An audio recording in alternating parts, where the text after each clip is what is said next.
BBA শিক্ষার্থীবৃন্দু আসসালামু আলাইকুম। আমি Zahurul Islam, lecturer computer in information, হাজহুজ আইডিয়াল কলেজ অফ এডুকেশন। প্রিয় শিক্ষার্থীরা, দীর্ঘদিন পরে তোমাদের সাথে আমি আজকে ক্লাসে অংশগ্রহণ করলাম। আশা রাখি তোমরা অনেক প্রতীক্ষিত ক্লাসটি আজকে মনোযোগ সহকারে উপভোগ করবা।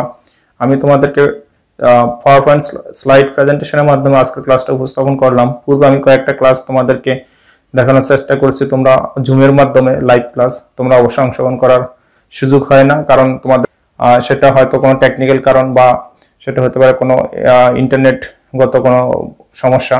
যাই হোক, আজকের ক্লাসটা তোমরা যদি মনোযোগ সহকারে দেখো তাহলে আমি আশা রাখি তোমরা এই টপিক সম্পর্কে পুরোপুরি একটা ধারণা অর্জন করতে পারবা। শিক্ষার্থী বন্ধুরা, আজকে তোমাদেরকে আমি প্রথম অধ্যায়ের থার্ড ক্লাস অর্থাৎ কম্পিউটার জেনারেশন সম্পর্কে আজকে আমি আলোচনা করব। তো কম্পিউটার জেনারেশন কি আমি বিস্তারিতভাবে এই ভিডিওতে পুরোপুরি উল্লেখ করেছি, অর্থাৎ আমি প্রত্যেকটা জেনারেশনের 4টা টপিক এখানে উল্লেখ করেছি। প্রথম হলো যে ইন্ট্রোডাকশন, মানে প্রত্যেকটা জেনারেশনের পরিস্থিতি। তারপরে আমরা এখানে উদাহরণ সহকারে কোন জেনারেশনে কোন কম্পিউটারগুলো আবিষ্কার হয়েছে সেটাও আলোচনা করেছি, এবং আমরা এখানে আলোচনা করেছি যে প্রত্যেক জেনারেশনে কোন ধরনের ডিভাইসগুলো নতুন নতুন অ্যাড হয় সেই ডাইমেনশনগুলো এখানে আলোচনা করা আছে, এবং আমরা অ্যাডভান্টেজ অ্যান্ড ডিসঅ্যাডভান্টেজ প্রত্যেকটা জেনারেশনে সেখানে আলোচনা করছি। তাই তোমরা যদি পুরো ভিডিওটা দেখো এবং ধৈর্য সহকারে পুরো ক্লাসটা দেখো, আশা রাখি তোমাদের কম্পিউটার জেনারেশন সংক্রান্ত যদি কোনো সমস্যা থাকে বা ত্রুটি থাকে সেটা এখান থেকে রিকভার করতে পারবা। এবং তোমাদের সুবিধার্থে আমি পুরো প্রেজেন্টেশন ক্লাসটা MS Word আকারে আমি ডেসক্রিপশন বক্সে দিয়ে রাখছি। যদি তোমাদের প্রয়োজন হয় সেখান থেকে পুরো ক্লাসটা কপি করে নিয়ে তোমাদের বাস্তব ক্ষেত্রেও তোমরা কাজে লাগাইতে পারবা। তো প্রিয় শিক্ষার্থী বন্ধুরা, আশা রাখি তোমরা ডেসক্রিপশন থেকে MS Word যে টপিকসটা আছে সেটাকে কপি করে নিয়ে তোমরা তোমাদের প্রয়োজনীয় ফাইল আকারে সেখান থেকে হ্যান্ড নোট তৈরি করতে পারবা। তো ঠিক আছে, তোমরা তো চলো কথা না বলে আজকের ক্লাসটা আমরা শুরু করি। প্রিয় শিক্ষার্থী, আজকে আমি তোমাদের সাথে আলোচনা করব BBA second semester computer information সাবজেক্টের প্রথম চ্যাপ্টারের থার্ড ক্লাস, অর্থাৎ আমি আজকে আলোচনা করব যে কম্পিউটার জেনারেশন। তো তোমরা মনোযোগ সহকারে ক্লাসটি দেখার জন্য তোমাদেরকে অনুরোধ করছি।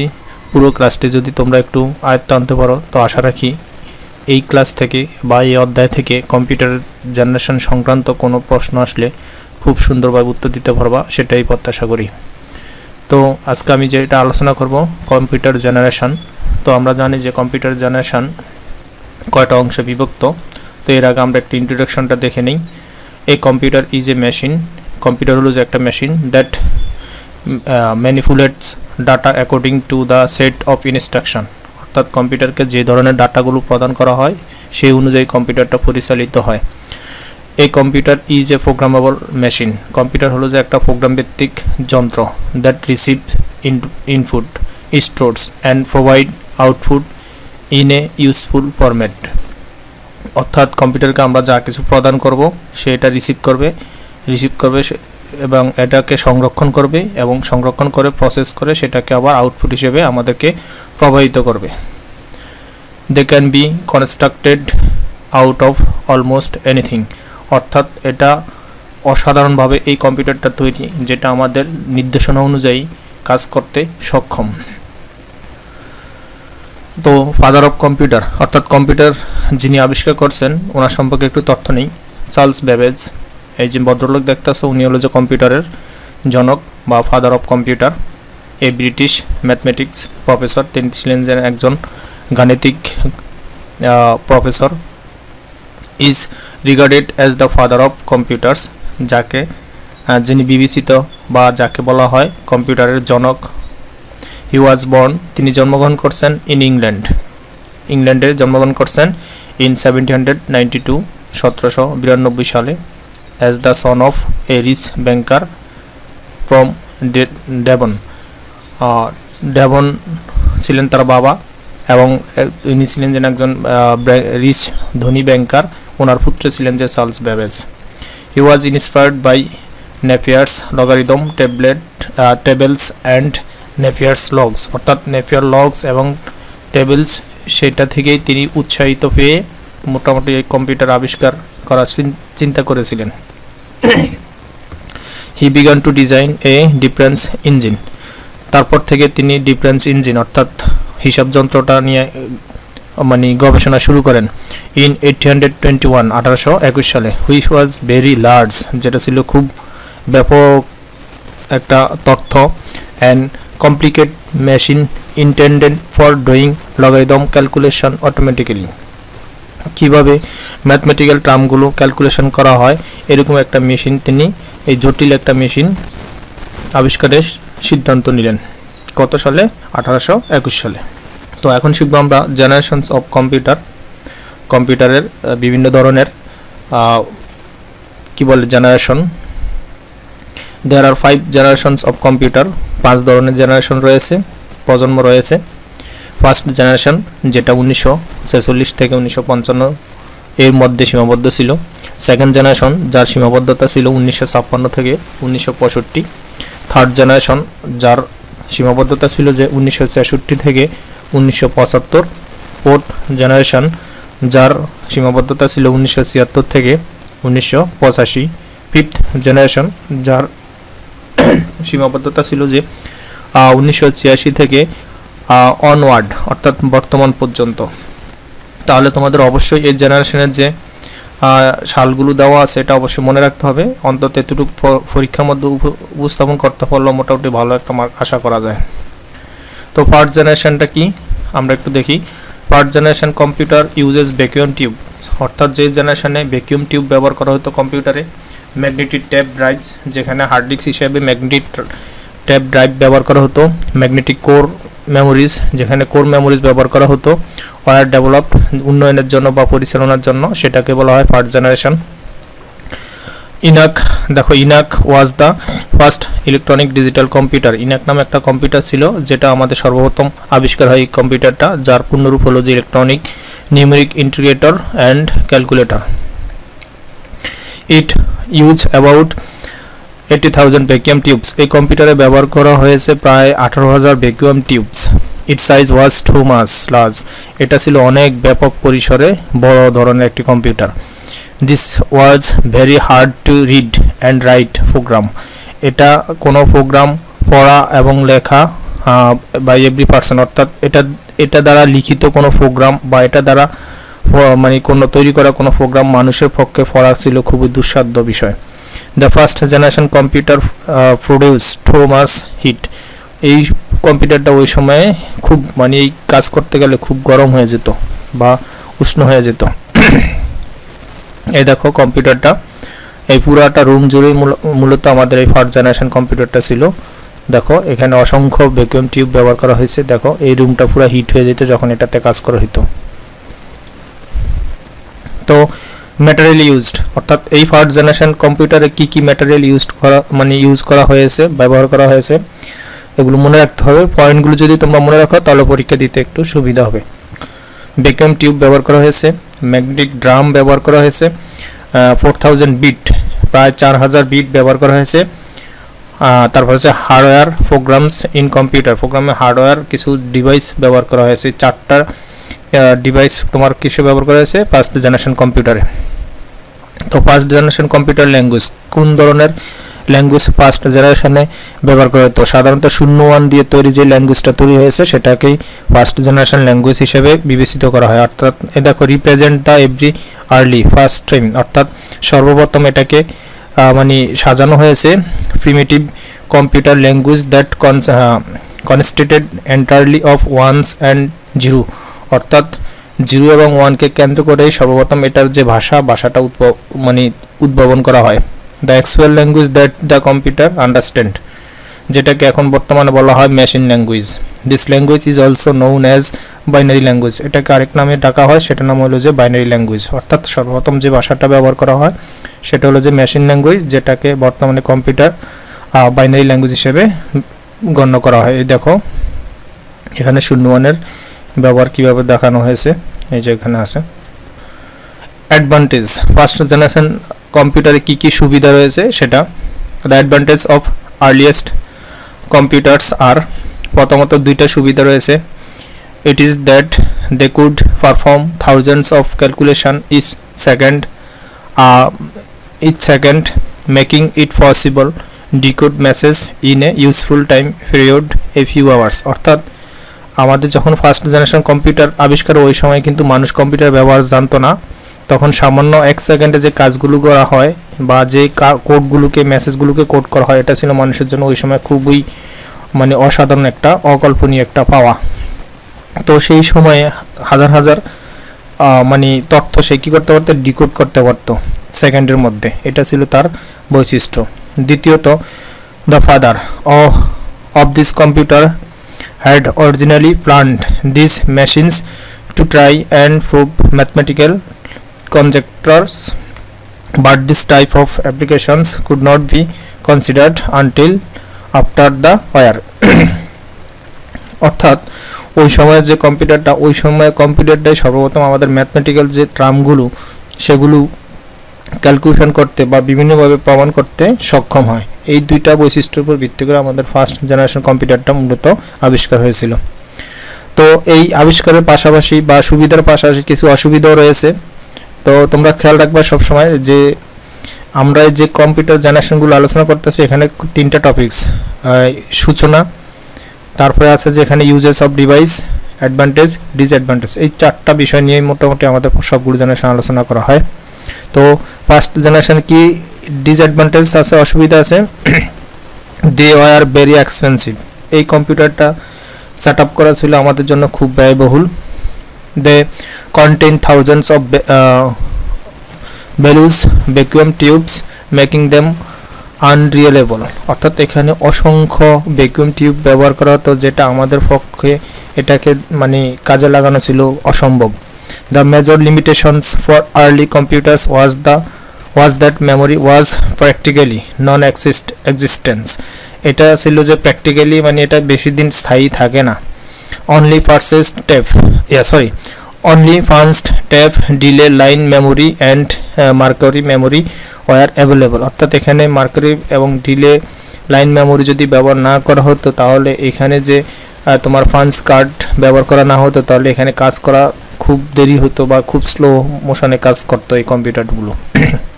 তাহলে এটা ছিল আমাদের ফার্স্ট জেনারেশন কম্পিউটারের বৈশিষ্ট্য, সুবিধা এবং অসুবিধা। তো এখন আসি আমরা সেকেন্ড জেনারেশন কম্পিউটার, যেটা আমাদের 1956 থেকে 1965 সাল পর্যন্ত। Second generation computer use a new electronic device called transistor in the place of vacuum tube. অর্থাৎ ফার্স্ট জেনারেশনে যে ভ্যাকুয়াম টিউবটা ব্যবহার করা হতো সেটাকে রিপ্লেস করে, মানে সেটার পরিবর্তে আমাদের ট্রানজিস্টর ব্যবহার করা হয়েছে সেকেন্ড জেনারেশন কম্পিউটারে। স্টোরেজ ক্যাপাসিটি, যার স্টোরেজ ক্যাপাসিটি মানে ধারণ ক্ষমতা ছিল অনেক বেশি। Of computer also increase during this generation. অর্থাৎ প্রথম জেনারেশনের চেয়ে দ্বিতীয় জেনারেশনের যে কম্পিউটারটা সেখানে তার মেমোরি ধারণ ক্ষমতাটা অত্যধিক বেশি ছিল।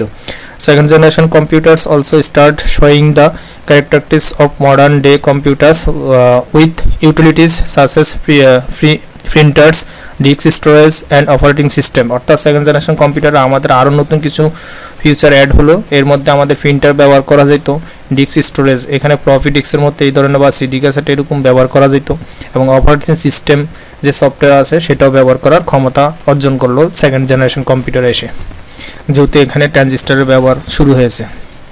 Many of financial information was processed using this computer. অনেক ধরনের আমাদের আর্থিক প্রতিষ্ঠানে এই কম্পিউটার ব্যবহার করে তাদের যে হিসাব নিকাশ কার্যটাও সম্পূর্ণ করতে সক্ষম হয়। এই দেখো সেকেন্ড জেনারেশন কম্পিউটারটা রুম থেকে এখন একটা টেবিল উপরে চলে আসছে। দেখো এই যে আগে ছিল পুরো রুম নিয়ে, এখন একটা টেবিলের মধ্যে চলে আসছে।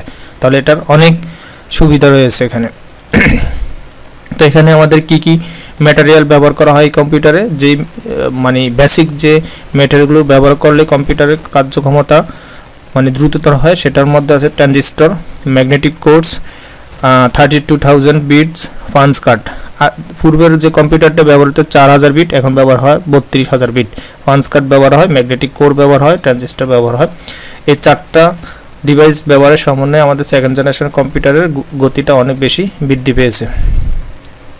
তো সেকেন্ড জেনারেশনের যে ল্যাঙ্গুয়েজটা ব্যবহার করা হয় সেটা হলো যে represent a set up from the first generation language, মানে ফার্স্ট জেনারেশন যে ল্যাঙ্গুয়েজটাকে সেটাকে আমাদের উন্নয়ন করা হয়েছে। Allow for the use of symbolic names instead of just numbers, শূন্য আর নাম্বারের পরিবর্তে কিছু সিম্বলিক নেম অর্থাৎ কিছু সংকেতের ব্যবহার এখানে শুরু হয়েছে, এই ল্যাঙ্গুয়েজে দিয়ে শুরু হয়েছে। Second generation language are known as the assembly language. Second generation ল্যাঙ্গুয়েজটাকে বলা হয় assembly language. Code written in assembly language is converted into machine language, অর্থাৎ কোনো একটা কোডকে সে এখানে লিখতে পারে, লিখে সেটাকে আবার মেশিন ল্যাঙ্গুয়েজে রূপান্তর করতে সক্ষম। সেকেন্ড ল্যাঙ্গুয়েজের বৈশিষ্ট্য ছিল এটা।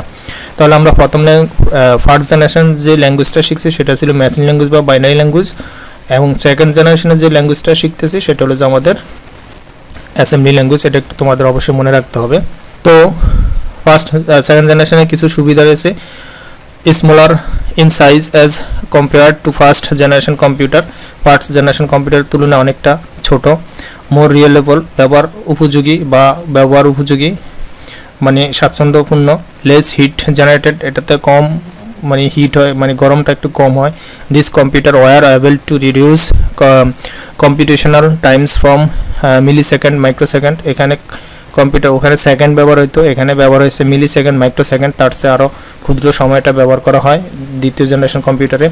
লেস ফ্রোন টু হার্ডওয়্যার ফেইলর, এখানে হার্ডওয়্যার ফেইলর মানে কোনো ডিভাইস নষ্ট হওয়ার, মানে হার্ডওয়্যার কোনো যন্ত্র ফেল হওয়ার মানে নষ্ট হওয়ার ক্ষমতা কম থাকে।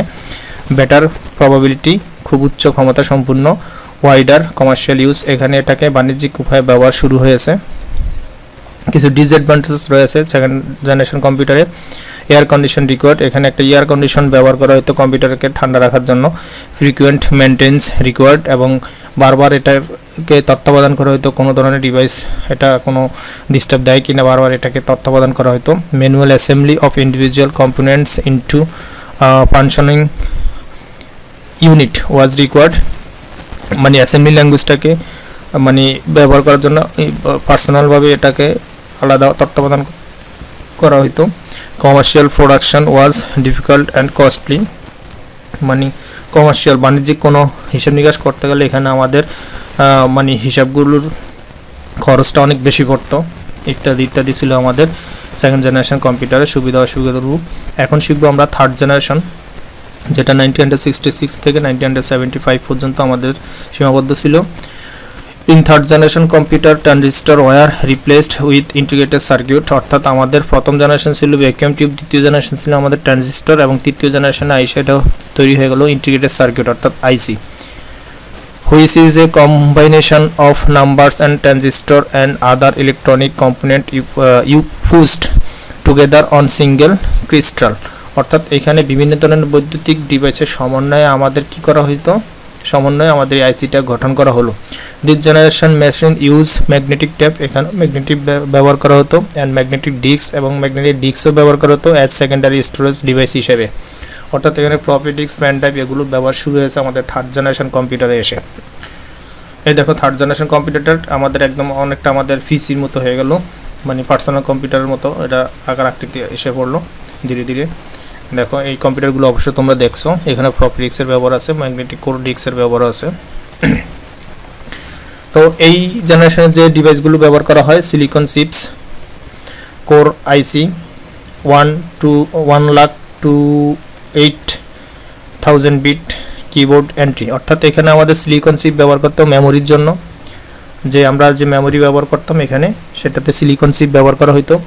কোর আইসি ব্যবহার করা হতো, অর্থাৎ আমাদের যে আইসির ব্যবহারটা এখানে ধীরে ধীরে প্রকাশ পেলো, এখানে বিট সংখ্যা অনেক বেশি ব্যবহার করা হতো, এবং কিবোর্ডের ব্যবহারটা এখানে শুরু হলো আমাদের থার্ড জেনারেশনে এসে।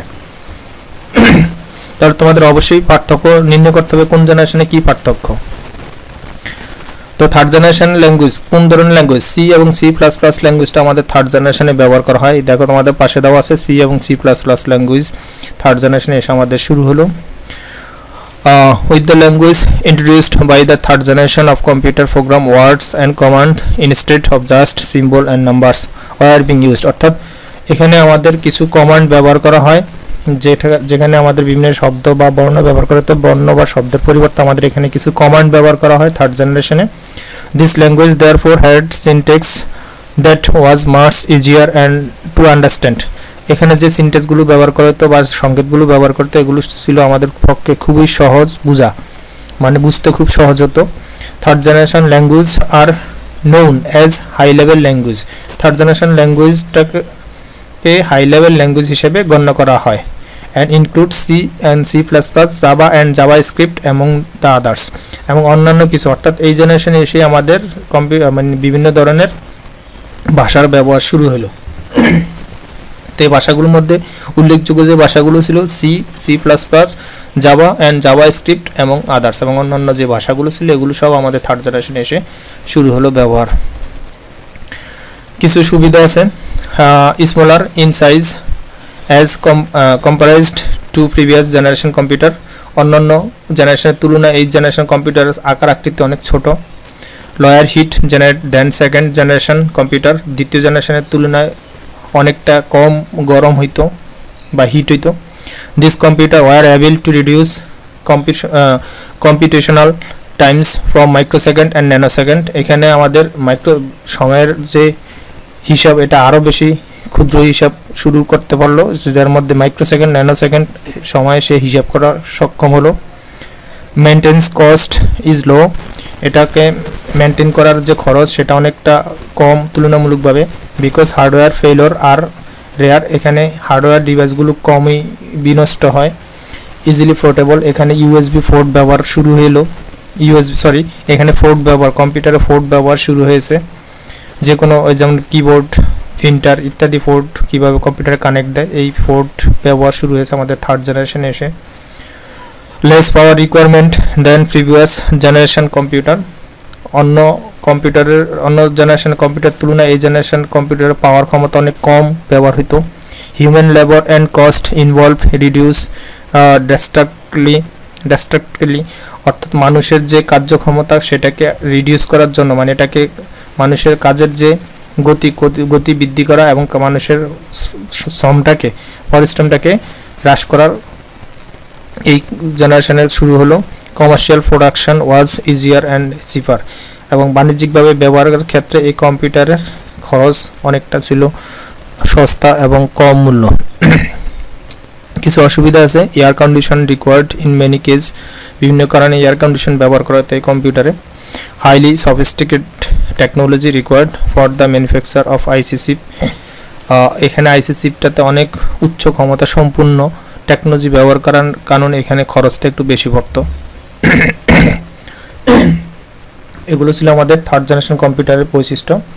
এখন শিখবো আমরা ফোর্থ জেনারেশন কম্পিউটার 1976-1985, অর্থাৎ 1976 থেকে 85 সাল পর্যন্ত আমাদের যে কম্পিউটারগুলো ব্যবহার করা হতো সেটা ছিল আমাদের fourth generation computer. In fourth generation computer IC were replaced with microprocessor, অর্থাৎ ফোর্থ জেনারেশন কম্পিউটারের যে থার্ড জেনারেশন কম্পিউটারে যে আমাদের আইসি ব্যবহার করা হতো সেটাকে পরিবর্তিত করে আমাদের মাইক্রোপ্রসেসর ব্যবহার শুরু হলো। এই microprocessor chip consist of entire central processing unit in a single chip, অর্থাৎ এখানে পুরো সিপিইউটাকে আমাদের কন্ট্রোল করার জন্য মাইক্রোপ্রসেসর ব্যবহার করা হয়। কম্পিউটিং স্পিড ইনক্রিজড, এখানে যে দ্রুততা সেটা আমাদের বৃদ্ধি করা হয়, কাজ করার যে দ্রুততা সেটা বৃদ্ধি করা হয়। Due to the reduction cost and availability of the computers power, কম্পিউটারের যে বৈদ্যুতিক শক্তি বা অন্যান্য খরচ সেটাকে কমিয়ে আনা হয়।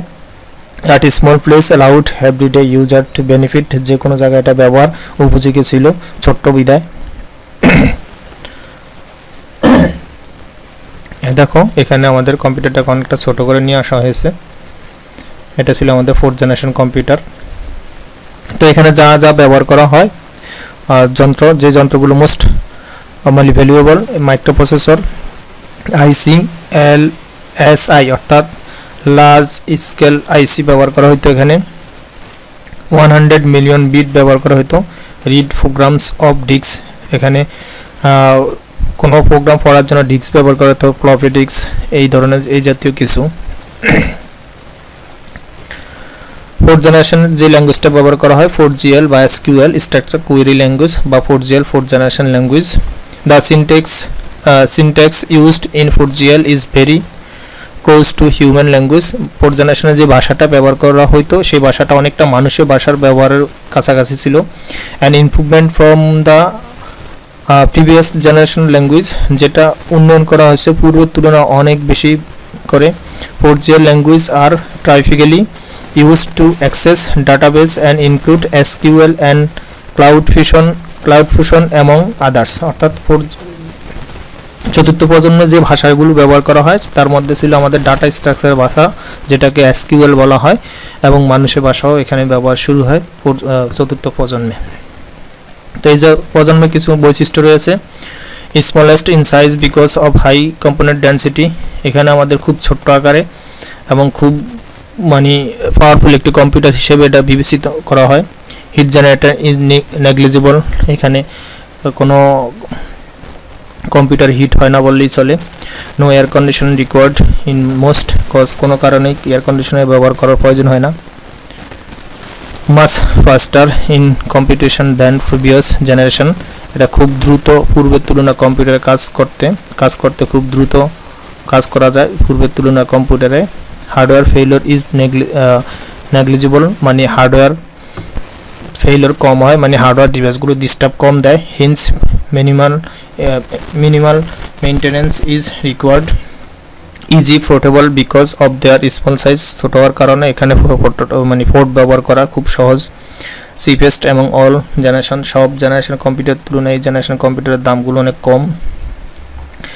Highly sophisticated technology required for the manufacture. LSI, অর্থাৎ এলএসআই যে চিপ বা যে আইসি ছিল এটা উৎপাদন করার ব্যয় ক্ষমতা অনেক বেশি। এখন আসবো আমরা ফিফথ জেনারেশন, সর্বশেষ যে জেনারেশনটা, সেটা হলো যে 1986 থেকে বর্তমান পর্যন্ত আমাদের যে কম্পিউটারগুলো ব্যবহার হয় এগুলো সব fifth generation. In fifth generation computer VLSI technology were replaced অর্থাৎ very large scale integrated circuit, সেটার পরিবর্তে এখন শুরু হয়েছে ultra large scale integrated circuit, অর্থাৎ এখন শুরু হয়েছে আল্ট্রা লার্জ স্কেল, অর্থাৎ খুব পূর্বে যে বড় ধরনের আইসি ব্যবহার করা হতো বা মাইক্রোপ্রসেসর ব্যবহার করা হতো সেটাকে এখন ছোট আকারে নিয়ে আসছে, যেটাকে বলা হয় ultra large scale integration. This technology help to develop very small, যেটা আমাকে very small but extremely powerful and fast computers which come to be known as robots, অর্থাৎ বর্তমানে যে আমরা রোবট চিনতেছি বা দেখি, এই রোবট এর কাজগুলো করার জন্য আমাদের এই কম্পিউটার ফিফথ জেনারেশন কম্পিউটার খুবই এখানে কার্যকর রোবট ব্যবহারে। The fifth generation computer will be under artificial intelligence. Fifth generation কম্পিউটারগুলো ছিল আমাদের কৃত্রিম বুদ্ধিমত্তার অধিকারী। The idea of fifth generation computer was introduced by Japan's Ministry of International Trade and Industry in 1982. 1982 সালে জাপানের একটা মিনিস্ট্রি ইন্টারন্যাশনাল ট্রেড ইন্ডাস্ট্রি সর্বপ্রথম আমাদেরকে এই ফিফথ জেনারেশন কম্পিউটারে এআই ব্যবহারটা আমাদের সাথে পরিচয় করিয়ে দেন। দেখো এখানে এআই এর ব্যবহার, এটা ওই যে ট্যাব ব্যবহার করা, স্মার্টফোন ব্যবহার করা, কিন্তু ফিফথ জেনারেশনের থেকেই শুরু হয়েছে। ফিফথ জেনারেশন কম্পিউটারে যে ল্যাঙ্গুয়েজটা ব্যবহার করা হয়, দেখো fifth generation language are currently being used for natural network, অর্থাৎ আমাদের বর্তমান মানুষ যে ভাষা বলে এবং যে নেটওয়ার্ক নিউরাল যে নেটওয়ার্ক, অর্থাৎ মানুষের মস্তিষ্ক দিয়ে চিন্তা করে যে কাজগুলো করা হয় এগুলো বলা হয় নিউরাল নেটওয়ার্ক। এগুলো সব ফিফথ জেনারেশনের মধ্যেই সীমাবদ্ধ। এই neural network is a form of artificial intelligence. Neural network অর্থাৎ তোমার মস্তিষ্ক থেকে যে চিন্তাভাবনাগুলো বের হয় এগুলো সব বলে নিউরাল নেটওয়ার্ক, আর এগুলোকে বলা হয় artificial intelligence that attempts to imitate how the human minds work, কীভাবে মানুষের মনকে কাজে লাগানো যায় সেই বিষয়টা নিয়েই এই যে নিউরাল নেটওয়ার্ক কাজ করে। দিস কম্পিউটার, দেখো অ্যাডভান্টেজ কিছু সুবিধা রয়েছে এই জেনারেশনে।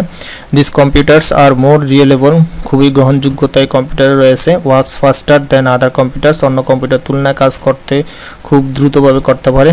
দে আর ইজিলি পোর্টেবল, সহজে এটাকে যে কোনো ধরনের ডিভাইস কানেক্ট করা যায়।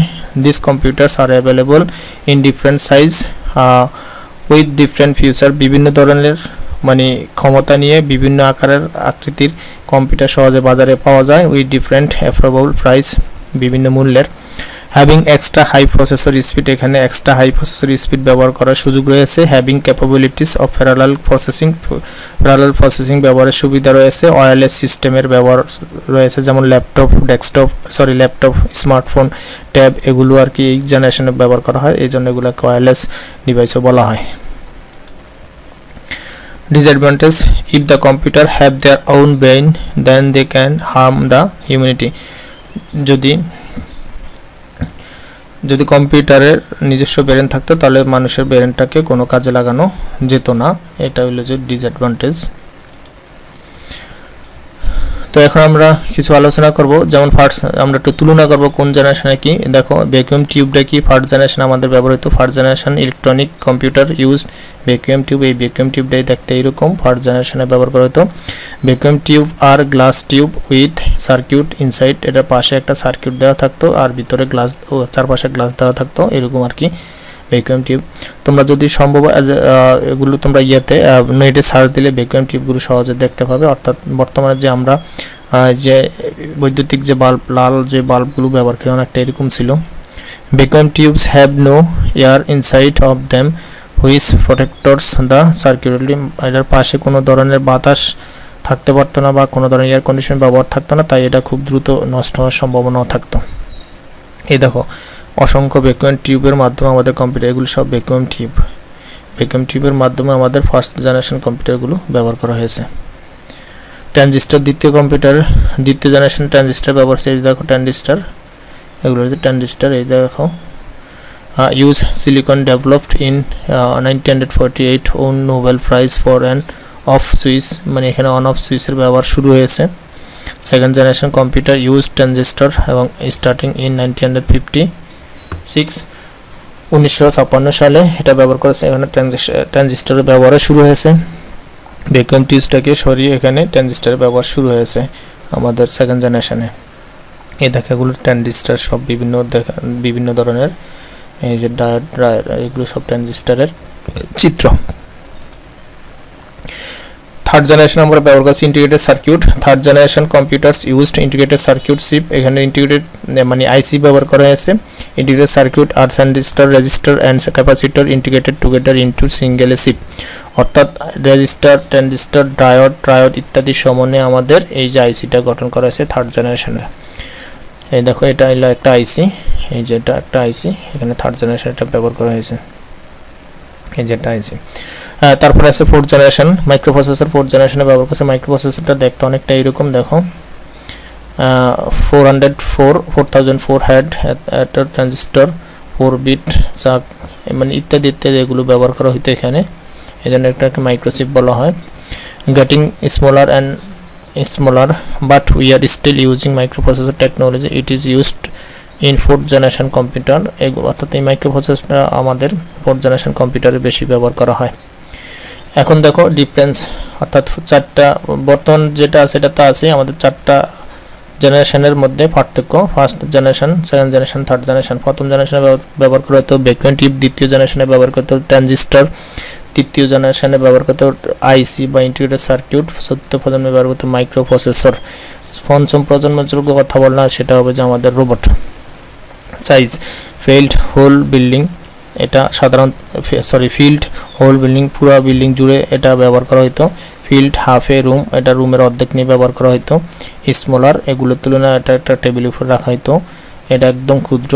Farm pilot is as powerful ওল বিল্ডিং সাইজ কম্পিউটার, এগুলো ছিল খুব ছোট বিল্ডিংয়ের মানে আকৃতিতে। এবার দেখি আমরা একটু আমাদের যে পঞ্চম প্রজন্মের যে আর্টিফিশিয়াল ইন্টেলিজেন্স ব্যবহার করা হয়েছে সেটা একটু দেখি কি। ফিফথ জেনারেশন কম্পিউটারের device based on artificial intelligence, অর্থাৎ পঞ্চম প্রজন্মে আমাদের এআই ব্যবহার করা হয়েছে। আর স্টিল ইন ডেভেলপমেন্ট দো there are some applications such as voice recognition that are being used today. Artificial intelligence include, অর্থাৎ ফিফথ জেনারেশনে যে এআইটা বা আর্টিফিশিয়াল ইন্টেলিজেন্স ব্যবহার করা হয়েছে সেটাতে মানুষের ভয়েসটাকে কম্পিউটার খুব সহজে মানে চিহ্নিত করতে পারত এখানে। তো এখানে আরো কিছু বৈশিষ্ট্য আছে। গেম প্লেয়িং, এই জেনারেশনে গেম প্লেয়িং শুরু হয়েছে। এক্সপার্ট সিস্টেমও শুরু হয়েছে। ন্যাচারাল ল্যাঙ্গুয়েজ শুরু হয়েছে। নিউরাল নেটওয়ার্ক, রোবোটিক্স, এগুলো সব আমাদের ফিফথ জেনারেশন ব্যবহার করা হতো। আর্টিফিশিয়াল ইন্টেলিজেন্সকে কেন্দ্র করে চারটা ডিভাইস ব্যবহার করা হতো। অর্থাৎ ফিফথ জেনারেশন আমাদের ভয়েস ল্যাঙ্গুয়েজ শুরু হয়েছে। ভয়েস ল্যাঙ্গুয়েজ আমরা যদি কথা বলি, এই যে মোবাইলে যে কোনো কিছু লেখা যায়, কম্পিউটার যে কিছু লেখা যায়, এখন বর্তমানে আমাদের যে স্মার্টফোন ফিফথ জেনারেশনের, দেখবা তোমরা ভয়েসের মাধ্যমে অনেক কাজ করতে পারো। ঠিক এটা জেনারেশনে সর্বপ্রথম যখন ভয়েস তারা আবিষ্কার করেন এই দুজন ভদ্রলোক জাপানের, ওনারা এই যে ভয়েস রিকগনিশন সিস্টেমটা সর্বপ্রথম 5th জেনারেশন আবিষ্কার করেন। থ্যাংক ইউ সবাই মনোযোগ সহকারে ক্লাসটি দেখার জন্য ধন্যবাদ। এই ক্লাসগুলো দেখবো আমি ডেসক্রিপশনে তোমাদের পুরো ক্লাসটার সংক্ষিপ্ত MS ওয়ার্ড আকারে আমি ডেসক্রিপশনে দিয়ে রাখবো, তোমরা চাইলে ক্লাসটাকে সেখান থেকে ডাউনলোড করে নিতে পারো অথবা কপি করে নিতে পারো। তো ঠিক আছে, সবাই মনোযোগ সহকারে পড়াশোনা করো। আল্লাহ হাফেজ। বিবিএ শিক্ষার্থী বন্ধুরা, এতক্ষণ তোমরা যে ক্লাসটা উপভোগ করছো এই ক্লাসটা পাওয়ার পয়েন্ট স্লাইড প্রেজেন্টেশনের মাধ্যমে তোমাদেরকে আমি উপস্থাপন করলাম। আশা রাখি তোমরা প্রত্যেকটা টপিক খুব গুরুত্ব সহকারে বুঝছো এবং ধৈর্য সহকারে দেখছো। তো এরকম ভাবে আমার সামনে ক্লাসগুলো হবে, তোমরা একটু ধৈর্য সহকারে প্রত্যেকটা ক্লাস দেখবা যদি তোমার জানার বা শিখার আগ্রহ থাকে, কারণ তোমাদেরকে ম্যানুয়াল ক্লাস নেওয়ার আমাদের কোনো সুযোগ নেই। আমরা প্রত্যেক টিচারই এইভাবে তোমাদেরকে ক্লাসগুলো নিতে বাধ্য। তো ঠিক আছে, আগামী ক্লাসগুলোতে তোমরা অংশগ্রহণ করো সেই প্রত্যাশা রেখে আজকের জন্য এখানেই বিদায়। আল্লাহ হাফেজ।